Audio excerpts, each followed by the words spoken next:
bunch of you sent me this video from this voice and speech expert who's pointing out that Donald Trump is displaying signs of his swallowing mechanism getting weaker because of his dementia. I'm a physical therapist with a doctorate in my field and 14 years experience working in home health care treating geriatric patients with dementia and swallowing issues, just like this guy. The cartels are running and they're killing 250, 300,000 people in our country every single year.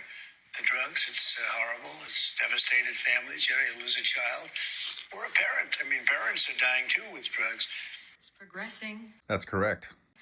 As you may know, I am a voice and speech professor, and if I heard this with somebody I was working with, I would immediately recommend them to their doctor to get their brain scanned, because this is a symptom of late stage dementia, because the swallow response is deteriorating. That's correct. The primary cause that someone with frontotemporal dementia expires from is pneumonia related to the aspiration of food or fluids. The food material goes down the wrong way and it develops pneumonia in the lungs, and that ends up being mortal. Is causing so much saliva and wetness to come forward in the mouth that he has to slurp it back into his body in order to control it so that he doesn't just end up drooling all over himself. Exactly. This was very pronounced in the speech he gave the morning of the kidnapping of Nicolas Maduro and his wife.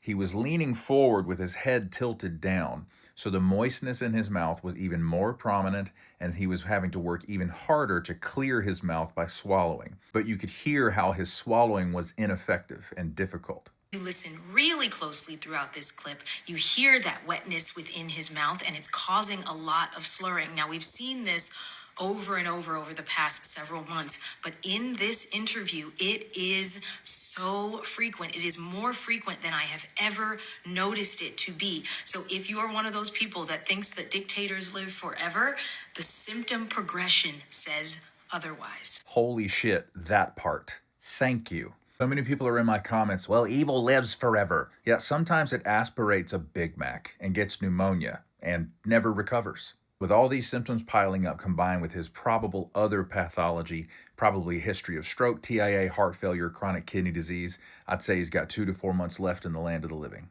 Or before they invoke the 25th Amendment, or they just flat out impeach him. And they're probably going to have the votes. Thank you for your attention to this matter. And be sure to go follow CC Rice. She's really sharp.